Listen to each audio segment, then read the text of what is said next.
Hi everybody, it's Laura. Thank you so much for joining me on my channel. Today I have a layout that I made for Stamp It Like It's Hot. In this hop, there's a different prompt each month with stamps as the theme, and for this month, we're using stamps to create a background. I just recently organized my stamps, something that I should have done a very long time ago, and I realized that I had a lot of really nice background stamps from Bo Bunny, so I decided to use a couple of those on my layout today. First, I wanted to mention the paper that I'm using before I forget. I'm using a piece of 120-pound smooth white cardstock, and then I coated it with some Liquitex gesso, and I like to have a stash of that ready to go for my layouts. Because I am going to be adding some sprays on top of the stamping, I like to have a paper that has gesso on it. It's just a personal preference. The reason that I like that is because I feel that if you don't have gesso, the paper absorbs the color. And there are drawbacks also to using gesso. Sometimes the colors aren't quite as intense. But overall, I just started using gesso a long time ago and I've gotten used to it and I really like it. So I use it on all of my layouts. All my layouts that have a mixed media background. So try it both ways, see which one you like best. The stamp pad that I'm using is Staz On ink and I'm using jet black. For this layout, since I'm adding the sprays after I do the stamping, it's really important that I'm using a stamp that won't run when I put the sprays over it. Many will. I like to use Staz On or Ranger archival ink when I'm creating a background and I know I'm going to add some paint on top. The first two stamps that I used were Bo Bunny stamps. The little hexagons, that stamp created, I thought, a nice beginning to the background because the stamp was kind of large. And then there was a second stamp that I used that just kind of looks like a texture. And I used that to create an area for me to put my photo up against, kind of like a background for the photo. And then I have a little packet of most used stamps. It's to the left-hand side of my layout right now. And I try not to put too many stamps in there, but I put in the staples, and one of them is a rubber stamp that I have with script writing, so I added that to the background as well. I've also been buying some Halloween stamps, way more than I've been using, so I was very happy to have the opportunity here to use some of those stamps. This one is from an Inka-Dinka-Doo stamp set, and I love this spider web. It's really delicate, and it's a little bit different. There's just something really cool about it, so I use that in a couple of different spots. Some of this gets covered up by the sprays, so I did go back in and add some more spider web stamping later on so you could see the spider webs because I really liked the way that that looked. Now I'm using a crackle stamp. I got this at a creative reuse center, which is a place where you could buy used art supplies at a discounted rate, and I really love that crackle stamp. I think that it adds a cool element for my many Halloween layouts. And this bat stamp is from that same set the spider web is from. I absolutely love this bat. I love the way the ends of the wings are little flourishes, and I just think it gives such a cool look to the bats, something a little bit different. And I'm not used to stamping images in my backgrounds. I will use a lot of background stamps. So this was something that was a little bit different for me, but I really love this stamp, and I feel like that's why I joined this hop. I wanted to try out some new things with stamps. And not that it's a big deal to stamp two bats in your background, but it is just something that's a little bit different for me. I always like to have some dots in my background. This is a Tim Holtz stamp. I got this from a stamp set that had mushrooms in it, and I really bought it just for that one little stamp, but I use it all the time now. And then in addition to those little tiny dots, I thought it would be nice to have some slightly larger dots and have some darker spots on the background. This is a Studio Calico stamp, and I got this quite a while ago. Now I'm done stamping the background. I kind of like the way it looks in just black and white, but I decided that I was going to go ahead and add some color to the background, but maybe one day I'll make a layout like this and just leave it black and white. I'm using my Shimmerz paints. I got a Halloween set of Shimmerz paints, and I thought that it would be perfect because it goes along really well with the colors in my photo. So I decided I was just going to use 4 of the 5 colors in the collection from this month. Oh, no, actually last month, because it's November already. So I started off with a Shimmerz called Celery. That's the green paint. And I really liked that color because in a little while you'll be able to see that the witch's face in the photo that I'm using is that same color green. Now I'm adding a Vibez called Jack-o'-lantern. I usually apply the sprays and the paint to the background first and then stamp on top of it. So this is also something that's a little bit different for me. I also usually use the packaging technique. I don't often use a brush, but because I've stamped those hexagon shapes in the background and I wanted those to be a different color than the rest of the background, I wanted a little bit more control. So I decided to use a small paintbrush. I didn't plan ahead which colors I was going to use in each section of the background. I did really like the green filling in those hexagons. And then I thought I would add some orange paint around those hexagons. And I did plan on adding some purple paint too. So I thought I would add that in the areas that I didn't include the orange on. And then I love adding splatters. I add them on pretty much all of my layouts, and especially Halloween layouts. I want to have that kind of random, messy-ish look to it, so I do add quite a few splatters. And then I use my heat tool and I dried the background. The next color that I'm using is a Shimmerz Coloringz. It's called Vivacious Violet, and I think that it's a really cool shade of purple. And I'm using my brush to spread that around in the areas that I stamped that I don't yet have any color on. And every now and then I spray a little bit of water on the background to help the color move around. I want there to be some spots that look a little bit darker and some spots that look a little bit lighter. I don't want the background to just look like one solid, even color. I want there to be some interest and some variation in the color. And I know this video is a little bit longer than most of my videos, but I decided that it made sense to include all of the stamping and all of the footage of me adding the sprays and the color to the background. And of course, if you're not interested in watching it, you could always choose which parts of the video that you would like to see, but I thought it would be a good idea to include it for those of you who are interested in seeing it. Once again, I'm adding some splatters, this time of the purple, and I add them to the entire area that I have the color, but I'm especially interested in getting some splatters along the outer edge of the color. The splatters take away any harsh edge of color. That way it kind of helps to transition those big areas of color into the white background without looking too harsh or too sudden. So I thought that I would add one more color to the background. This is a Shimmerz Creameez. It's called Dandelion. I'm not going to use yellow on the purple areas, but it's perfect to add to green because it's one of the colors that makes up green, and it's also perfect to add to the orange because it's one of the colors that makes up orange. And this way I could add a little bit more variation to the colors, and it wouldn't turn them brown or make them muddy. If yellow gets added to the purple, it's not necessarily a bad thing, but it could help to reduce the vibrancy of the color. It will make it a little bit darker and duller, and I didn't want to do that, so I stuck to adding the yellow to some of those other areas. And I think that if you're new to mixed media, it might be a good idea to use less colors in the background, but I always think that experimenting is the way that you learn. A lot of times I've heard not to mix something like a purple and a yellow because it'll make mud, but it doesn't necessarily make a muddy color. It could just make a darker color or a different variation of the color, and sometimes that's what you want. So I always feel like experimenting is the best way to learn about color.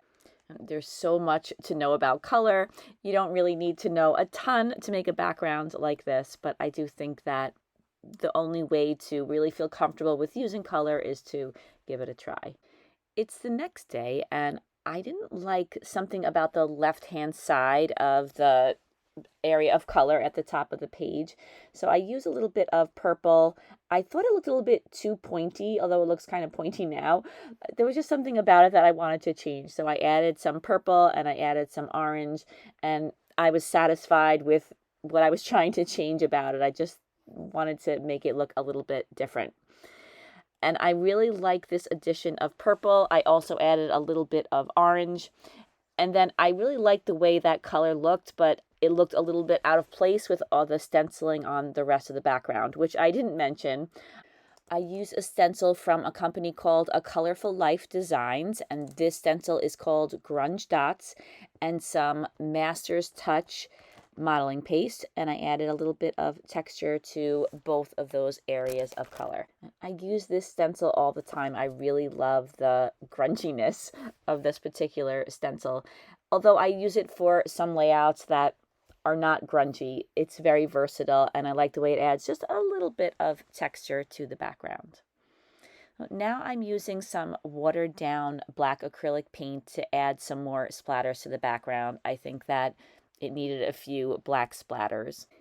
And I find that the black acrylic paint takes a while to dry, so I like to add my black splatters and then put my layout aside and give that paint enough time to dry. Everything else dries so quickly, but the acrylic paint takes a little bit of time. Now I'm moving on to my photo and the embellishments. I'm using a very old collection made by Little Yellow Bicycle. It's called Frightful. If you've been scrapbooking for a long time, you might remember that company. They made some fantastic papers and embellishments. I'm using some of the pattern papers and I'm layering them behind my photo. Because the background is so colorful, I picked out some of the papers in the collection that were a little bit more neutral. So this bat paper with the white background, I thought would show up against the bright colors that I have in my background, and then the other sheet of paper that you see on the right that has gray and a little bit of orange, but it's mainly a gray background. And I was thinking the same thing, that maybe these would be a nice contrast to the colors that I already have. The photo that I'm using is of both of my daughters. It was taken several years ago on our yearly trip to Salem, Massachusetts. And we used to go during Halloween time, and it's just gotten really, really crazy at Halloween now. So now we go during the summer. But when you go in October, they have all of the characters out on the streets. And this is a really well-known character in Salem named Borah. She was really cool. We had quite a nice conversation with her as we were taking the photos. I added a little bit more stamping. I felt like you couldn't see the spider web stamping. It got kind of covered up by some of the colors, so I went back in and added it in a couple of spots. It's a little bit risky to stamp over areas that modeling paste has been added to because it's hard to get a crisp image, but it all worked out fine. I would just caution you to be a little careful about that. If you make a mistake in your background and you've applied gesso, you can always go back and add some gesso on top, let it dry, and then restamp or repaint your background. That's another reason why I prefer to use gesso, because I make many mistakes or change my mind quite a bit, so I like that option of being able to switch things up. I have quite a few embellishments from this collection, and I really loved this witch flying on the broom, and there was also a moon, so I decided to combine the two of those. I thought it was perfect for the photo. Now, just like the papers, these stickers are quite old, and I was able to get all the stickers up off of the plastic they're attached to, but it was a little bit challenging, so I used my palette knife, and in some cases I bent the corners of the stickers, but when I stuck them down, it was no longer noticeable. Something that I should have done, and I should know better after so many years of scrapbooking, is to wash all of the paint off of my hands. I was kind of psyched to add all of the embellishments to the page, but I did get a little bit of purple paint on the spider web in the upper left-hand corner. So that would have been a good idea to do, but I don't think it was super noticeable. I loved the embellishments on the sticker sheet. There were lots of stars, so I added some stars around my witch on the moon. And then I also loved all of the little bats. And I don't know if you could tell, but there are sparkly areas on some of the stickers. I guess all of the stickers. And I really liked that. I not only added stars in the upper left-hand corner, I added some by the bat on the bottom just to balance things out. And then I added some smaller bats to go along with the larger bat. I'm going to call the layout Borah because that's the name of this witch. So I'm using the letters that go along with this collection. And again, I don't know if you could tell, but the letters are super cool. They're black and they have a little spider web detail in the corners of them. And when you touch the spider web, it's that flocked, soft feeling. It's very, very cool. I love those little details. I'm also adding some scrolls. Those are from the chipboard pack. You could see them off to the right. I love adding scrolls to my layout, so this was right up my alley. And the reason that I have so much of this collection is that I bought a lot of it on eBay a while ago. Somebody was just clearing out their collection, and I had a couple of papers from this collection, but not really a lot of embellishments. So I got a, I thought, pretty good deal on getting some of these stickers and chipboard pieces. I'm also adding a number of sentiments. All of these are from the same collection. I have one that says Boo, that's a little tiny orange tag. And then I have one that says Hocus Pocus, Haunted, and Witch's Brew. And I thought all those went along well with the subject of the photo. And then for the black sentiments, I mounted them on some of that gray paper once again, so there would be a little bit of contrast between them and the background. And I'm inking the edges with some Distress Oxide in black soot, again, to create a little bit more contrast. And then I decided to kind of overlap the edges a little bit just to kind of make them look like one unit. On the top of the photo, I have a sentiment that says Happy Halloween, and that has a black edge, so I'm once again mounting that on some of that gray pattern paper. When I removed the letter R in Borah from the backing, I bent the letter a little bit, and there's not much material between the left and right side of the R, so I ended up raking it when I placed it on the layout. So I used a magic marker because there was a little white spot where you could see the inside of the chipboard, and that helped to camouflage that little mishap. I'm including a tab on the layout. I had that tab placed down on the layout, and I thought it looked just a little bit too bulky. It still looks a little bulky, but I cut the bottom off just a little bit just so I would reduce that size of it a little bit. And then I started adding more bats. I might have overdone it on the bats a little bit, but I liked the way there were all different sizes of bats, so I thought that I would throw a few more on the layout. I noticed that there were also some purplish gray stars, and I thought that those would be a nice addition and kind of break up the orange and the black with just a little bit of purple. So I included just a couple of those stars in those two kind of bat clusters that I have on the layout. And then I don't usually add journaling because I keep my journaling on separate papers. I keep a journal when I'm on vacation, but I didn't include anything about this witch because I didn't know who she was back then, so I added a little blurb on this journaling card about Borah.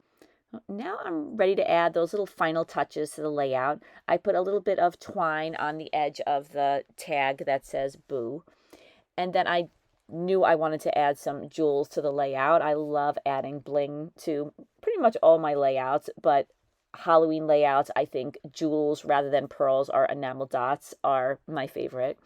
So I added some orange jewels to the Happy Halloween at the top. I started with some larger ones, and then I changed my mind and added smaller jewels, one in each corner. I also added some orange jewels to either side of the sentiment that says Haunted, and then I put some on my journaling spot at the bottom.